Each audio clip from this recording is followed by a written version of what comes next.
Hi dungeon crawling fans! It's been way too long and a project update is long overdue. First of all, let me apologize for the massive delay in development over the last few months. Unfortunately, a few things came up that required my immediate attention, and that stalled most progress. It is an unfortunate risk in solo projects. Now things are largely resolved and I have been back to developing MONOMYTH for a few weeks. You may have noticed that at the beginning of last month I uploaded Beta 2 to the test branch.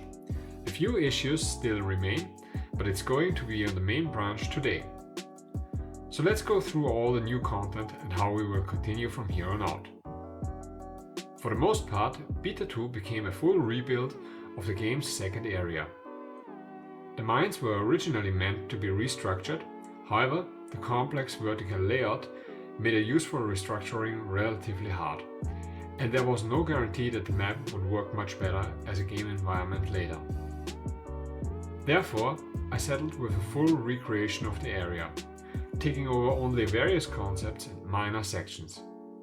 I rebuilt the region by the standardized workflow that I've talked about in previous devlogs. And just to put your mind at ease in advance, the third region of the game was already made with that workflow in mind, so there won't be any restructuring or rebuilding there. It will be brushed up, improved in various parts, like collision and whatnot, and that's it. But for now, let's take a look at what's in the new mines. The mines themselves are a map that consists of 25 subsections. Scale-wise, it is exactly as big as the Heartlands. However, there are more individual rooms in it. Besides the mines, one additional mini-dungeon and the catacombs from the demo have been integrated into the game. The main quests now stretch over both major areas, and while parts of it are not mandatory, you will probably stumble over them if you carefully explore. There are also a few new enemy types, most importantly, spellcasters and their servants. Talking of spellcasting, new echo stones can be found in the new area as well. The mines are well integrated with the original areas and you can easily reach them through teleportation, given that you know the right room combinations. Technically, you can finish the mines even before the Heartlands. I made sure that the game could be finished in a non-sequential manner. However, you will have to know the game well and pull off a few tricks to actually make that work. There have been a few aesthetic changes to existing areas as well. One of the more noticeable are probably the new idle animations for NPCs. Until now, the inhabitants of Lysandria would all use the same pose.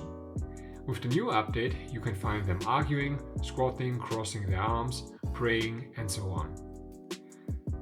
Another small feature I added are unique environmental audio cues. Some of you may remember this from the Thief series.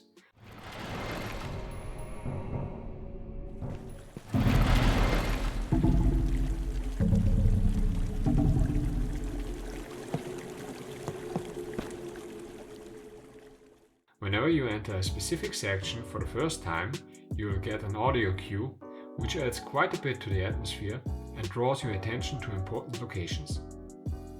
I've added this in both the mines and the Heartlands. As far as fishing goes, you can catch new fish in the mines. Most of them have unique effects depending on whether you consume them cooked or uncooked.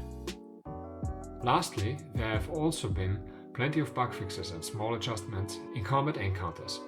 I'm trying to expand enemy abilities organically with the normal progression through the game. Of course, balancing will have to be reworked once all content has been introduced. So how do we continue from here on out? We are obviously behind time and it's questionable how much sense it makes to push for another spring update, which would have to be out until mid-June the latest. It is probably more realistic to just shift the original update plan by one season, so the spring update becomes a summer update and the summer update becomes an autumn update. Alternatively, I could imagine bundling Beta Update 3 and 4 into one single bigger update. As mentioned before, the area of Beta Update 3 is largely done. It requires polishing, some itemization, performance optimizations, and so on. The geometry is completely done, the main quest is fully implemented, etc. What's not done yet, however, is the area for beta update 4, so that would be another big chunk of work. I guess it all depends on the feedback in the coming weeks, and I'll see what makes more sense time-wise. There are also small intermediate updates that I wanted to spend some time on, especially regarding enhanced Steam Deck support and some character aesthetics.